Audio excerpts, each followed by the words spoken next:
And welcome back, everybody, to the TV show. My name's Jay Black, joined every week by Rhea, Hughes, and Angelo Cataldi.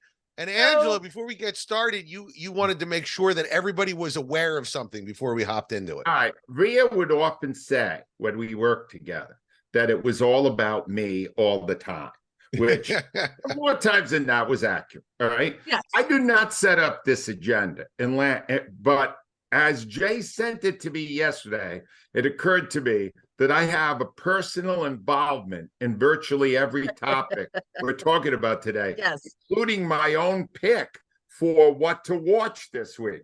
So it's not set up that way, Rhea. I'm not trying to make this about me at all. I appreciate your understanding.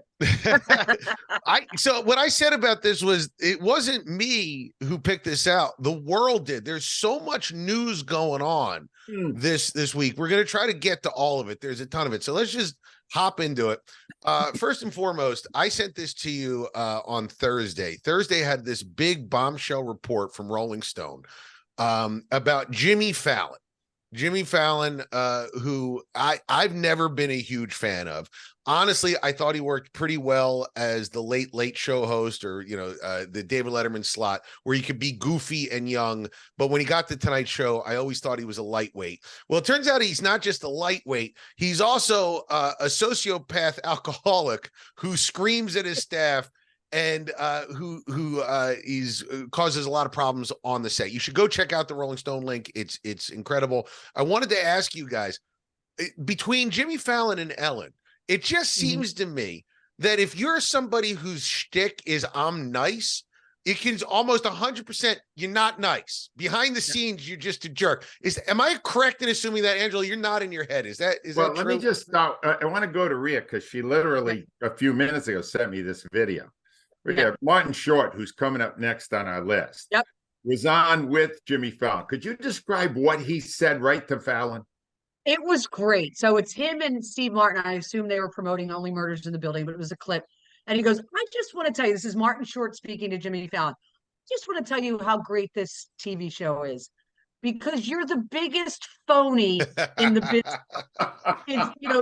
It was, and I don't know when it was. I just saw a clip of it online. But he basically said to Fallon's face, "You're a phony," and he is, and that's the truth.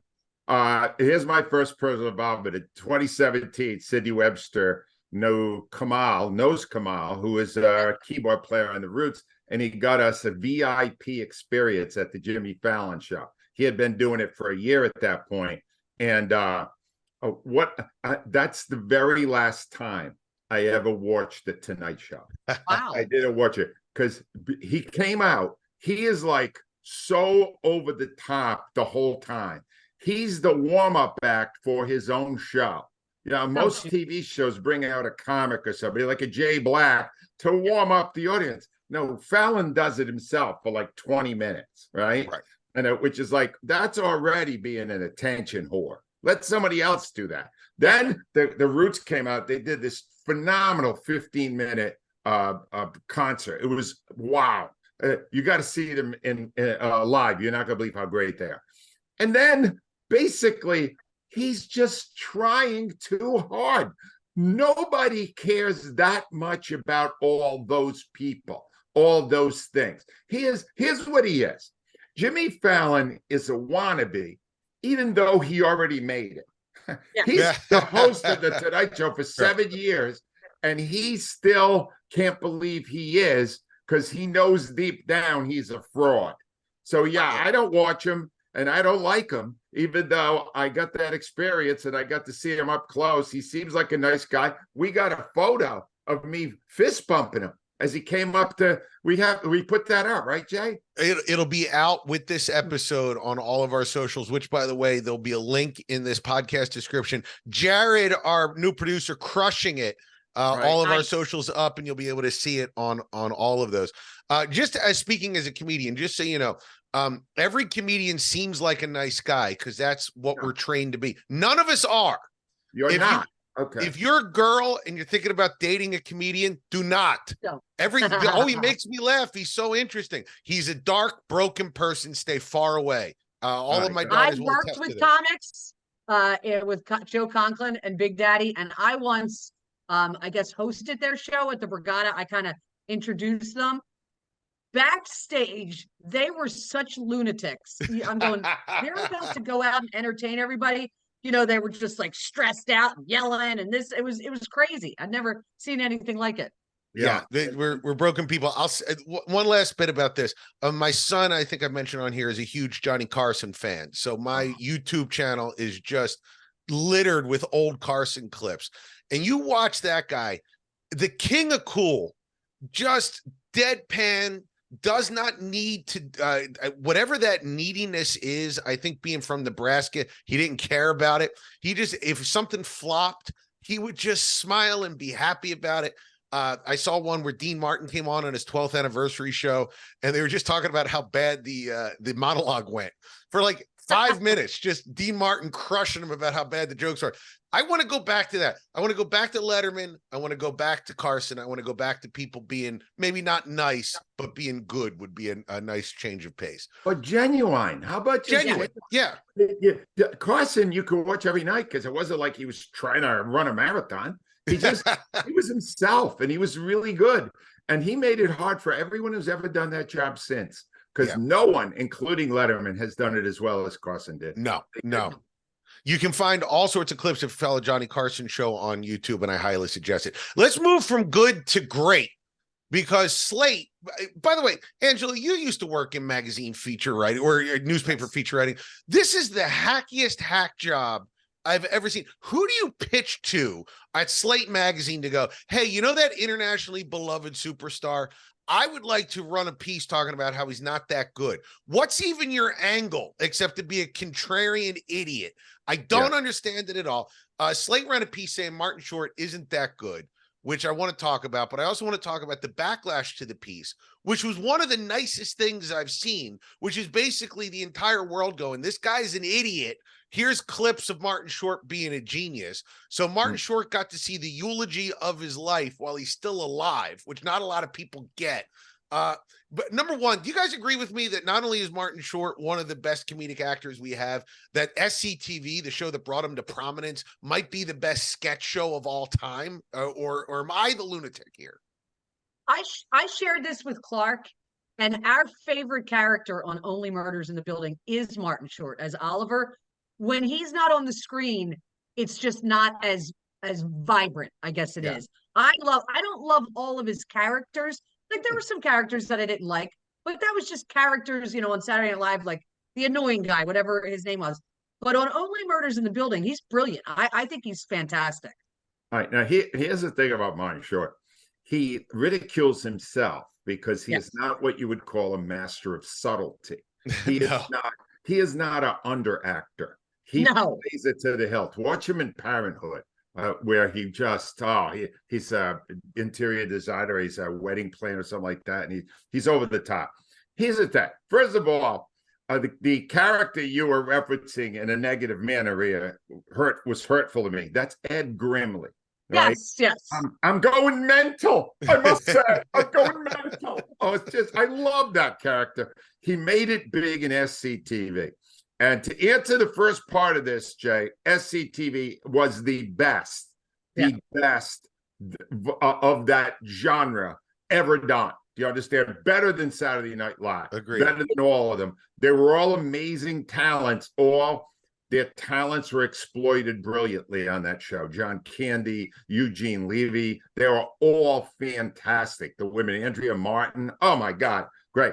Now, here's a personal involvement. I did work with Martin Short once on the stage at Borgata. And here's what you need to know about this story. So I went on there. He had been a guest on our show that day. And he recruited me to come to the show that night.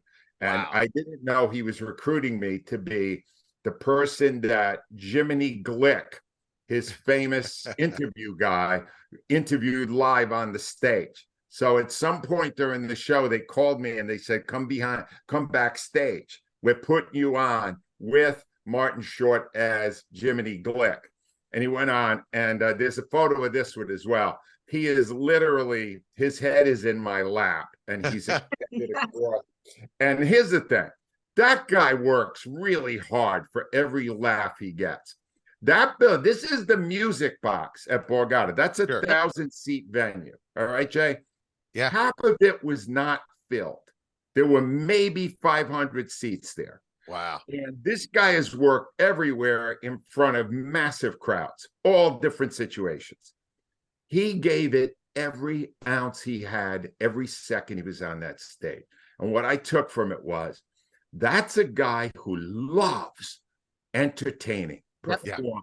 He loves it. And when you're watching him on Murders or you're watching him on any other show, he loves what he does for a living. His wife died young. He's had a lot of adversity in his life, and he stays focused. He's 73 now, and he's really?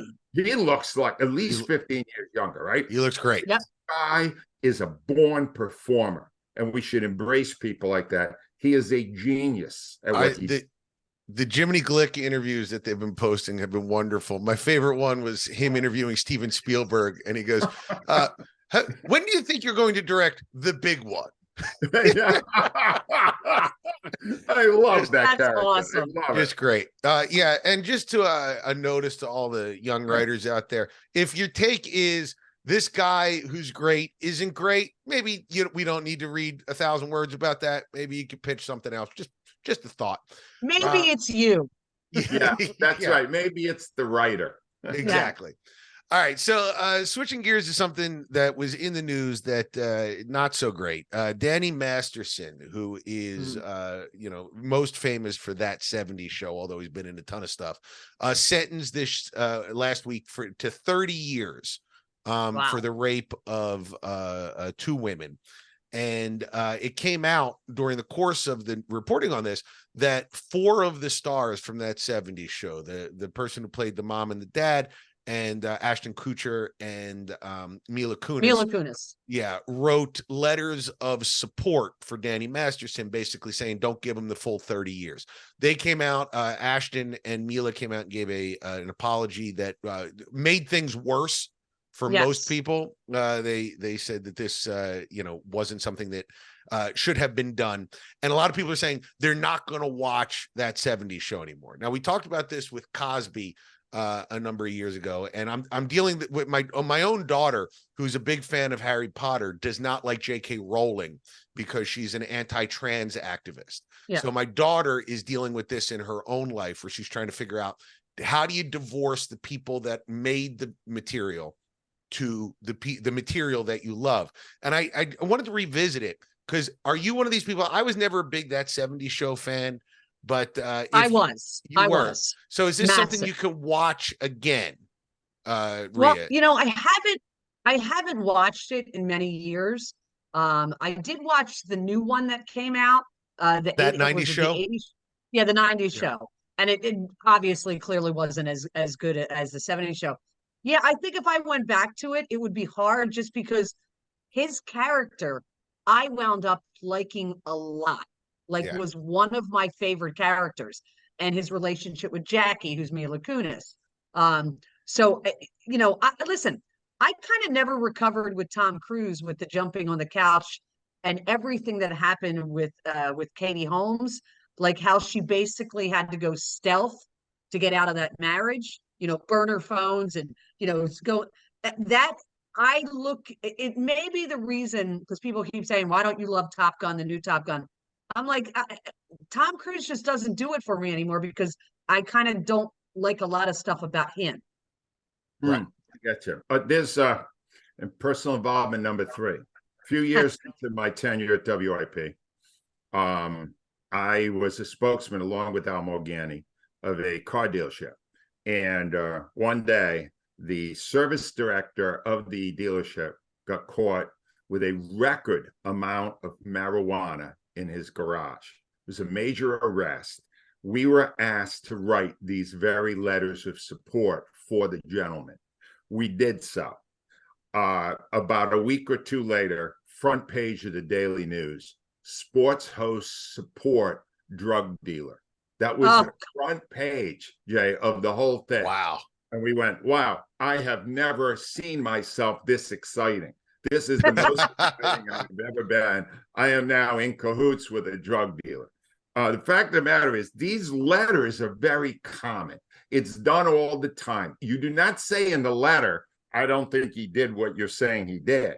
You're just saying, in your personal involvement with him, he wasn't what people think he is now. That's all. Right. You're trying to get him a fairly reasonable deal on how much time he serves.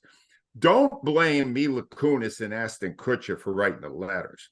If you don't want to watch the 70s show, don't watch it, because one of the guys there is a convicted rapist. Sure. All right. Exactly. That's it.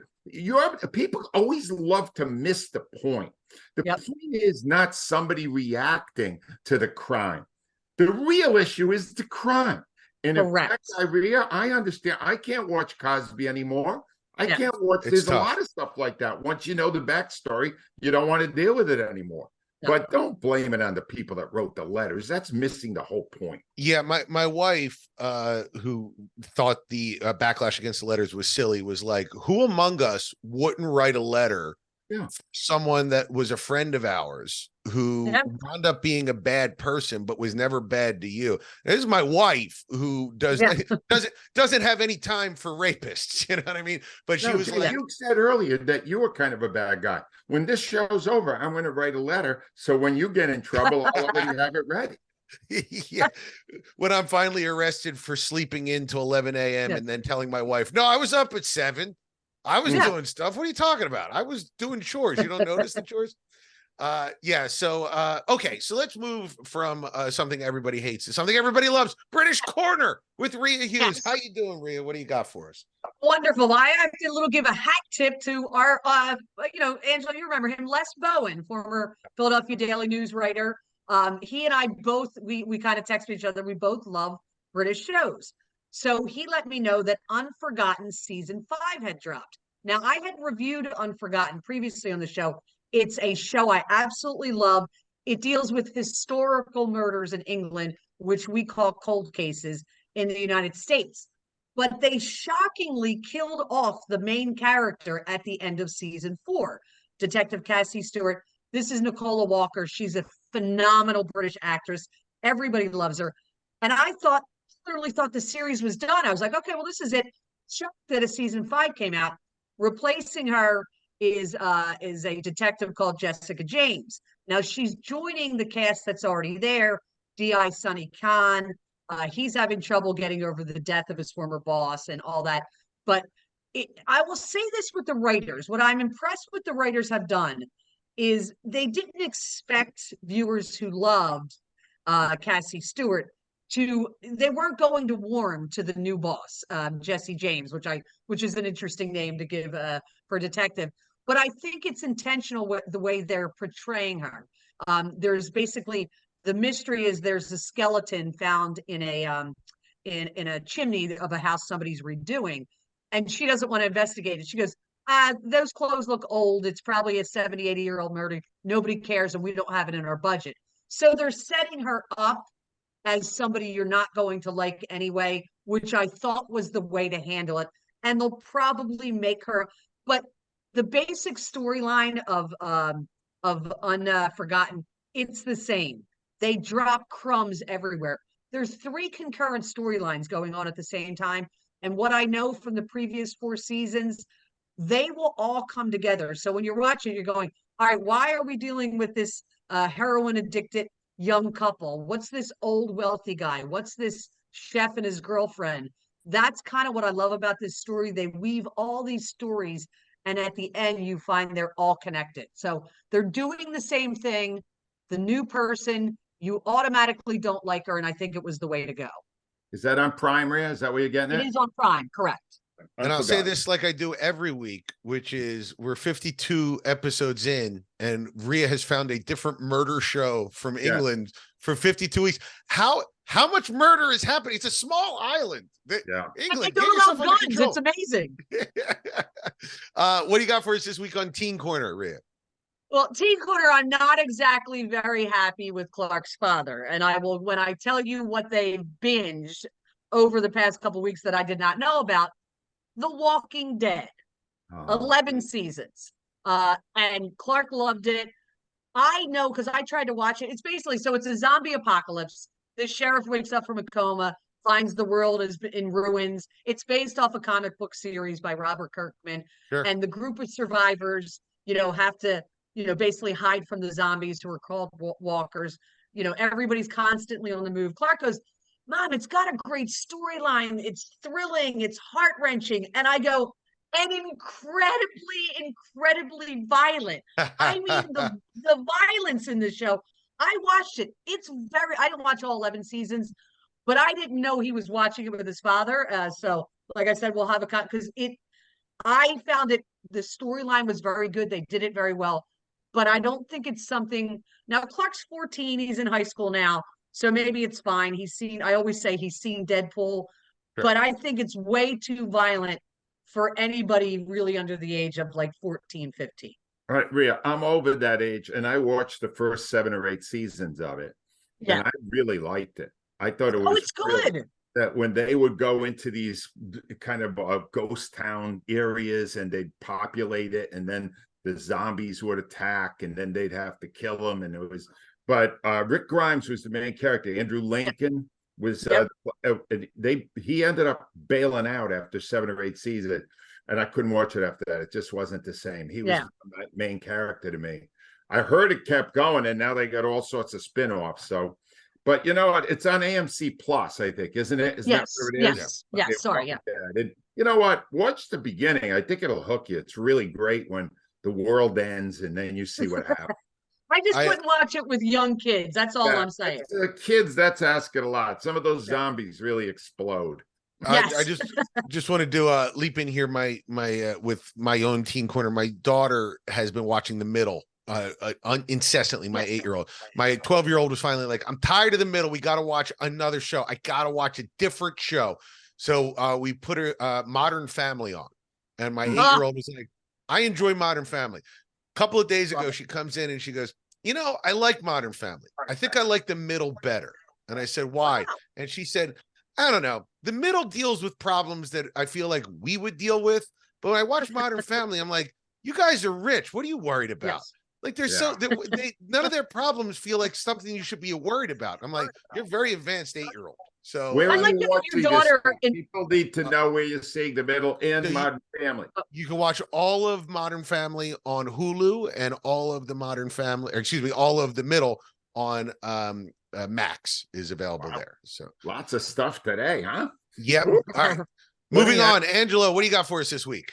So last Friday night, I at the urging of my wife, I went to the premiere of a documentary. It is now available, and it is fantastic, especially if you love the Eagles. It's called Kelce. It's on Amazon Prime. And I sat down in the Suzanne Roberts Theater, which has got about 1,000 people, maybe it fits. And the lights come down. Jason Kelce does a little open with Connor Barwin, who's an executive producer of it, former Eagle. And then on this huge screen is my nose. They taped in 2022. Yeah. They taped the show we did with Jason and then Travis Kelce in Sion, right? Yep. And we are in it. You should be able to hear my questions with my big schnoz. My wife said, if she didn't know I was going to be on TV, she would have dressed me better. And But the thing was, I am by no means Rhea or Al. I know by no means the stars of it. But we started. We're the framework for it. We're asking. Wechter is very upset because he said he saw it, and all it is him in the background eating a big sandwich. And I said, okay, well, that's what you do. I got emails on that. He's scoffing a free sandwich. Right? But anyway, bottom line on it is, it's great for this reason, because Jason Kelce gives you a look into his life like very few athletes would ever allow. 2 years, cameras everywhere behind the scenes. You see his kids all the time, his wife. They're hilarious. They're entertaining. They're funny. You get to see the price Jason pays for all those games and all those hits. And here's the last thing I took away from it, Rhea, because I'm always looking for a negative edge. Yeah. What he went through last year, Kelce, to stay on the field, to perform at the level that he did, only to watch the defense choke it away in the second half of the Super Bowl because Jonathan Gannon was worried about his next job, the defensive coordinator, makes you hate Gannon more than ever. Every day I hate him more. Yeah, at the very end, the final drive where the Eagles need the ball back and they're ready. The Eagles they're rolling too. They just need the ball. And he's on the sideline and they call the penalty. And you see Kelce go, that's it, we lost. Yep. It's heartbreaking. But it's a great documentary. I hated the ending. Jay, I actually attempted to time my pee for the Super Bowl. Literally, when they went to the Super Bowl, I went, let leave it for a few minutes. And I got out of there. But it took quite a while. So I got to see the end of it. It upset me, but it's a great documentary. It's called Kelce. And not because we're in it, but we are. That's the poll quote. You're going to see. I had to time my pee for the Super Bowl. Angelo Cataldi. Welcome to Wrexham. It returns this week on Hulu. Don't miss it. I'll have a review next week. I have a little gossip nugget involving a Kelce, Travis Kelce, in the New York Post today, supposedly seeing. Go ahead, Angelo. Taylor Swift. Supposedly, like he kind of said a couple weeks ago, he was trying to get her number when she was in town doing the show, and supposedly they've been hanging out. And on Jason and Travis's podcast, they do a New Heights. Jason tries to get him to say stuff like, "What would Taylor think?" And he plays very coy. But a few weeks ago, after she broke up with that slimy-looking character, right? He went public. Travis went public and said, I would like to, meet Taylor Swift, right? And apparently he did. So I said to my wife in bed this morning when I was dropping that bomb on her, because I told her that little nugget. What were you doing in bed? I said to her, do you know Travis Kelce may be canoodling with Taylor Swift? It was like, really? Now they need to do a documentary on Travis and get Taylor. That's a big sell. Are you kidding? Taylor Swift? Phenomenal. Love it. So speaking of football, Angelo, and phenomenal. I have to give it to you. Last week we were talking about the CBS ratings for the Eagles. In 2022, it was 17.1 million, and we did an over/under. I think Rhea, you said slightly under. Slightly, very much wrong. Yes. Yeah, I said slightly over. Angelo said, I think 18.5 was his prediction. Yeah, that was my number. It came in. Rhea sent this to me last night from Jeff Kerr on Twitter. 21.35 million. Watch the highest rating in 8 years for a CBS game. Unbelievable. So football is back in a big, big way. So I just want to give props on Angelo. He knows his stuff. And last thing I wanted to talk about before we get out of here is QUIBI. You guys remember QUIBI, the streaming service that launched during the pandemic for your commute? They said, hey, this is perfect for your commute if you have one. And everybody was like, we don't, because there's a pandemic going on, but thanks anyway. That was the streaming service where Jeffrey Katzenberg took $1 billion and lit it on fire. It disappeared, and Roku bought all of the content for, I assume, pennies on the dollar, and they were streaming it. And they came out this week that they are no longer going to stream most of that content, which means that content will now disappear. And it joins stuff that is on Disney Plus that has been disappeared. It joins a whole bunch of stuff on Max that David Zaslav has disappeared. And it's concerning, because when this stuff disappears, like, there's literally nowhere you can go to get it. Not that anybody really cared about the golden arm on QUIBI. Like, there's maybe one person who's watched that. But we live in a world where that doesn't have to happen. And I just wanted to use a little time at the end here. I just want there to be a dumping ground for all of these shows. Wouldn't that be nice if you could find them? If you don't think so, Angelo? I'm in favor of things being lost, because I'll give you an example. The Jackie Gleason, the Great Honeymooner show. Sure. They did 39 original episodes one season, and he didn't do it again. Okay. Except they somehow gathered together all of these things he had done on his other shows as the Honeymooners. And 25 years after the show had been off the air, they went, oh, the Honeymooners lost episodes. And they rolled it out as a separate season. And it was great. It was like, oh my God, we get to see new stuff, even though it really wasn't all that new. This stuff, if any of it was any good, and Jay, it couldn't have been too good since no one watched it when it was out. They're short films. They're not long. They're like 10, 15, 20 minutes. If any of them are any good, they will resurface in 20 years where maybe there'll be a greater appreciation for them. There was with Jackie Gleason. I like a lost episode. I'm in favor. You should go on Slate and write that article, Angelo. Angelo Cataldi says, make them all disappear. All right, what did we do this week, Angelo? All right, well, we all really, Jay and I really pushed Johnny Carson. Watch him on YouTube. You'll see why he's better than Jimmy Fallon or anyone else. Unforgotten, season 5, now available on Amazon Prime. Rhea does not recommend it, but if you're a bad parent, check out Walking Dead on AMC Plus.